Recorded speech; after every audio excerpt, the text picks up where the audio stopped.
Assalamualaikum warahmatullahi wabarakatuh.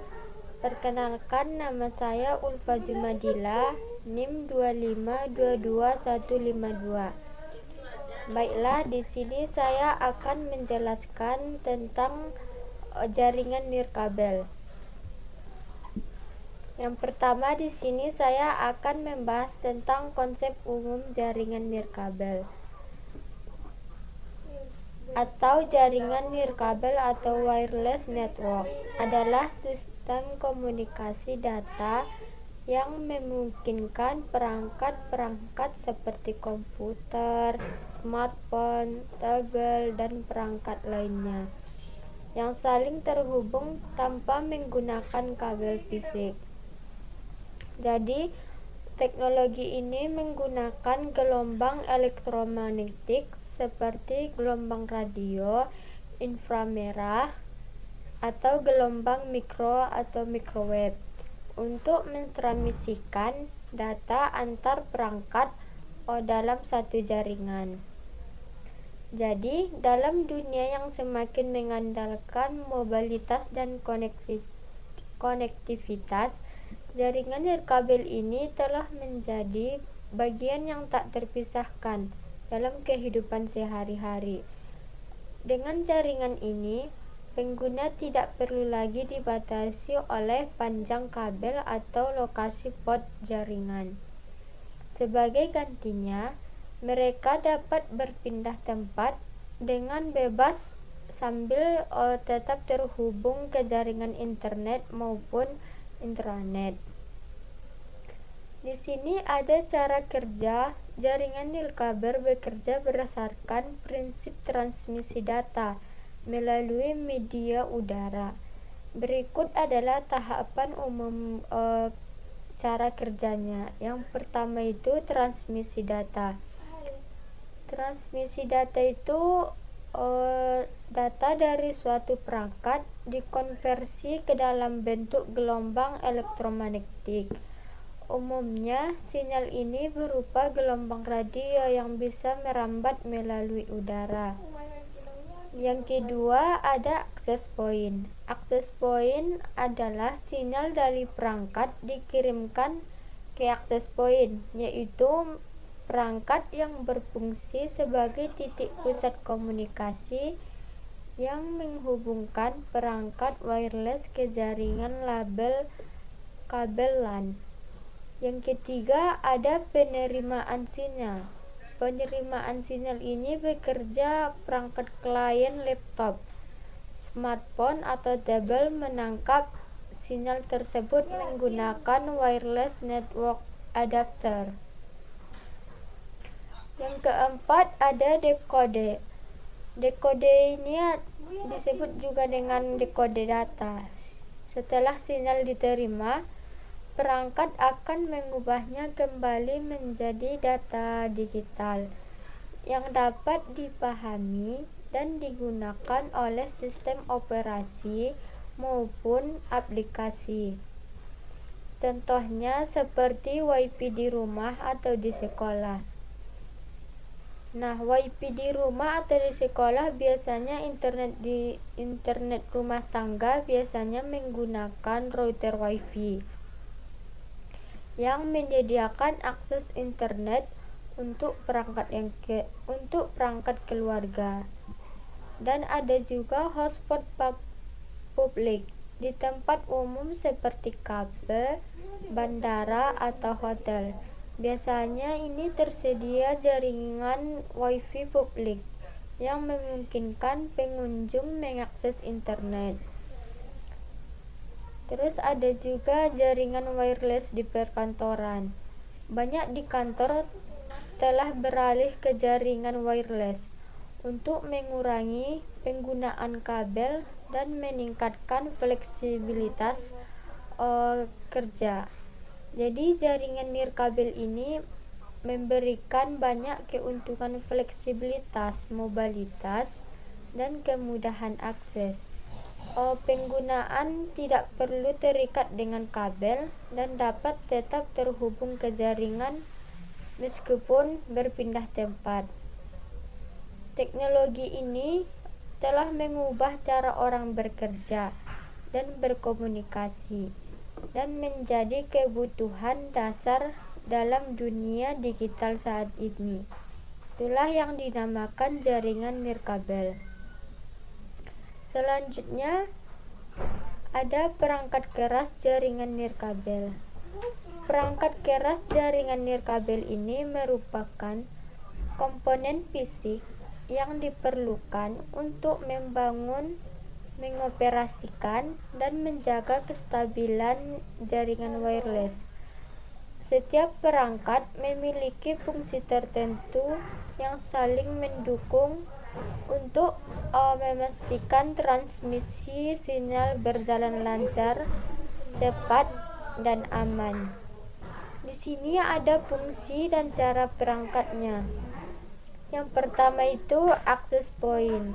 Fungsinya itu bertindak sebagai titik sentral yang mengirimkan dan menerima sinyal Wi-Fi, menghubungkan perangkat wireless ke jaringan LAN kabel. Cara kerjanya itu menerima sinyal dari router atau switch, lalu menyebarkannya dalam bentuk gelombang radio ke area sekitarnya. Yang kedua di sini ada fungsi dan cara kerja perangkat keras. Yang pertama itu ada access point.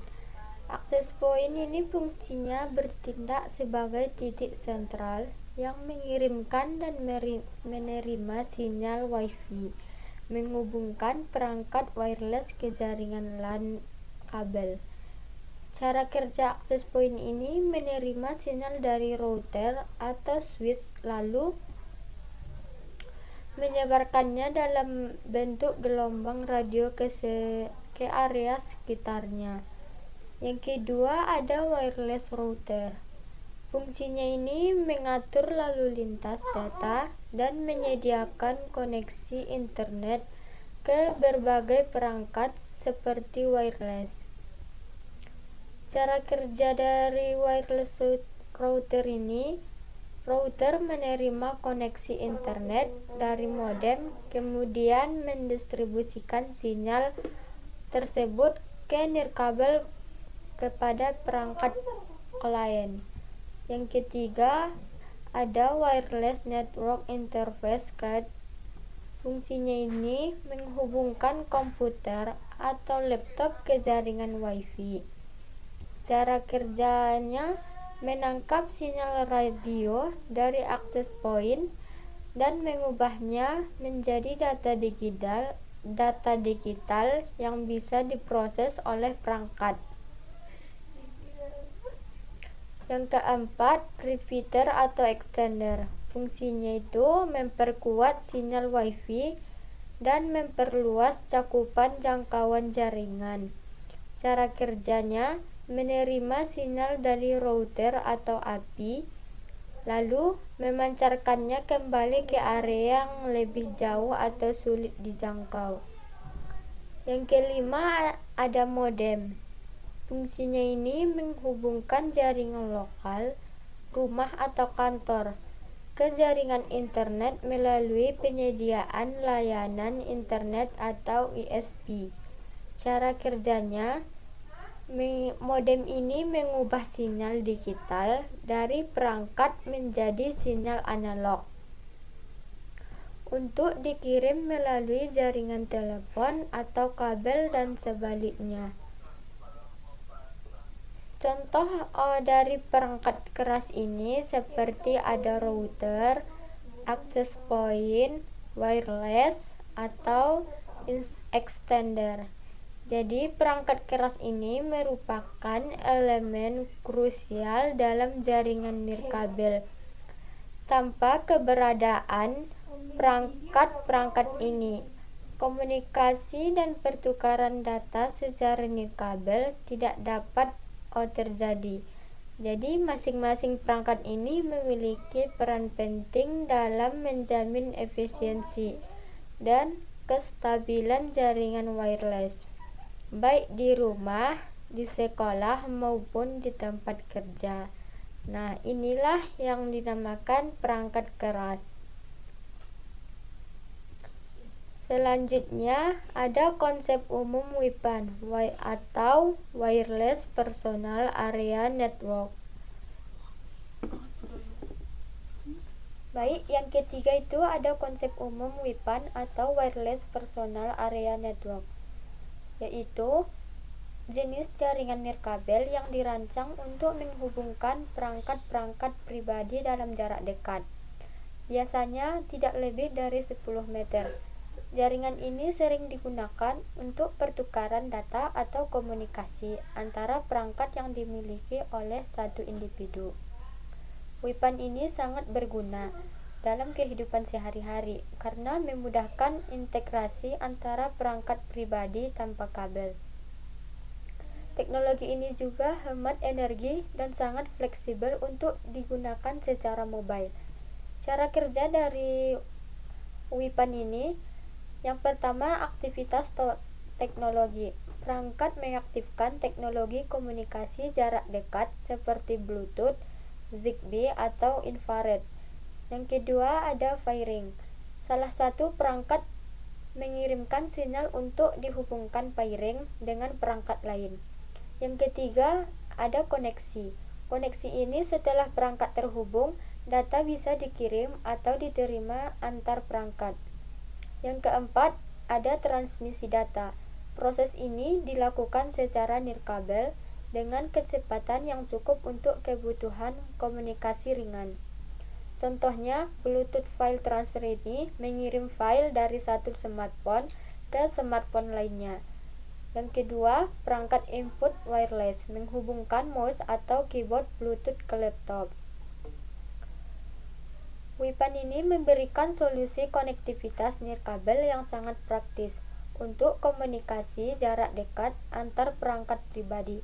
Meskipun jangkauannya ini terbatas, WPAN sangat efisien, hemat energi, dan aman untuk berbagai aktivitas pribadi. Nah, yang keempat ada konsep umum WLAN, Wireless Local Area Network. Wireless Local Area Network adalah jenis jaringan nirkabel yang mencakup area yang lebih luas dibanding WPAN, seperti rumah, sekolah, atau kantor. WLAN ini memungkinkan banyak perangkat terhubung ke jaringan lokal dan internet melalui sinyal Wi-Fi. WLAN umumnya menggunakan standar dan menyediakan kecepatan transfer data tinggi, mendukung banyak perangkat sekaligus dan mudah dipasang tanpa perlu instalasi kabel jaringan yang rumit. Jadi, jenis jari WLAN ini yang pertama ada pemancaran sinyal. Router atau access point memancarkan sinyal radio ke area sekitarnya. Yang kedua, penyangkapan sinyal. Perangkat klien menangkap sinyal ini menggunakan adapter Wi-Fi internal atau eksternal. Yang ketiga, pertukaran data. Data dikirim dan diterima antara perangkat pengguna dan jaringan internet atau intranet melalui access point. Contohnya di sekolah, lab komputer yang terkoneksi Wi-Fi untuk akses e-learning. Terus ada perkantoran, koneksi jaringan Wi-Fi antar staf, printer, dan server internal. Terus ada rumah tangga, koneksi internet untuk TV, laptop, dan perangkat mobile melalui router fiber optik. WLAN ini menyediakan koneksi yang cepat, fleksibel, dan mudah diakses dalam area lokal.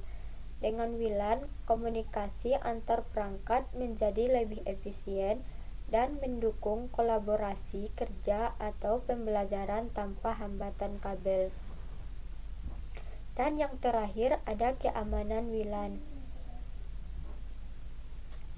Jadi, keamanan WLAN ini merupakan menggunakan gelombang radio seperti media transmisi. Maka, data yang dikirimkan secara nirkabel rentan terhadap intersepsi oleh pihak yang tidak berwenang. Oleh sebab itu, keamanan jaringan WLAN menjadi aspek yang sangat penting agar data tetap terlindung dan hanya bisa diakses oleh pengguna sah. Cara kerja keamanan yang pertama ada enkripsi data, menggunakan protokol keamanan untuk mengenkripsi data yang dikirim melalui jaringan. Dengan enkripsi, data yang tertangkap oleh pihak lain tidak dapat dibaca tanpa kunci yang sesuai. Contohnya itu mengatur kata sandi Wi-Fi dengan kombinasi huruf, angka, dan simbol, mengaktifkan firewall pada router untuk perlindungan ekstra, melakukan update firmware secara rutin untuk menutup celah keamanan. Keamanan WLAN adalah kunci utama untuk menjaga integritas, kerahasiaan, dan ketersediaan data dalam jaringan. Tanpa perlindungan yang baik, jaringan sangat mudah disusupi oleh pihak luar. Oleh karena itu, penggunaan dan administrator jaringan harus memahami pentingnya konfigurasi keamanan yang benar dan terus memperbaharui sistemnya. Nah, di sini saya akan menyimpulkan semua materi jaringan dari nirkabel. Jadi, jaringan nirkabel wireless network adalah solusi modern dalam sistem komunikasi data yang memungkinkan perangkat terhubung tanpa kabel fisik, melainkan melalui media gelombang, radio, atau inframerah. Teknologi ini membawa fleksibilitas, mobilitas, dan kemudahan akses yang sangat dibutuhkan di era digital. Untuk membangun jaringan nirkabel, dibutuhkan perangkat keras khusus, seperti access point, router, modem, NIC, dan repeater. Setiap perangkat memiliki peran penting dalam memastikan koneksi yang stabil, cepat, dan efisien. Salah satu bentuk jaringan nirkabel adalah WPAN atau Wireless Personal Area Network, yang digunakan untuk menghubungkan perangkat pribadi dalam jarak dekat, seperti koneksi Bluetooth antara ponsel dan handset. Sementara itu, WLAN atau Wireless Local Area Network mencakup area yang lebih luas seperti rumah, sekolah, atau kantor, dan memungkinkan banyak perangkat terhubung secara bersamaan ke jaringan lokal maupun internet menggunakan Wi-Fi. Namun, jaringan nirkabel juga rentan terhadap ancaman keamanan. Oleh karena itu, diperlukan penerapan sistem keamanan WLAN seperti enkripsi data, penyembunyian SSD, pemfilteran address, serta perlindungan melalui firewall dan antivirus untuk mencegah akses digital dan menjaga data tetap aman. Jadi, secara keseluruhan, jaringan nirkabel ini telah menjadi bagian vital dalam kehidupan modern, mendukung proses belajar, bekerja, dan berkomunikasi dengan lebih praktis. Pemahaman mengenai konsep perangkat jaringan ini dan sistem keamanannya sangat penting untuk memaksimalkan manfaat sekaligus menghindari risiko dalam penggunaannya. Demikianlah pemaparan materi saya ini tentang jaringan nirkabel. Semoga penjelasan ini bermanfaat dan dapat menambah pemahaman kita semua mengenai pentingnya jaringan wireless di era teknologi saat ini. Mungkin itu saja yang dapat saya sampaikan. Saya ucapkan terima kasih. Wassalamualaikum warahmatullahi wabarakatuh.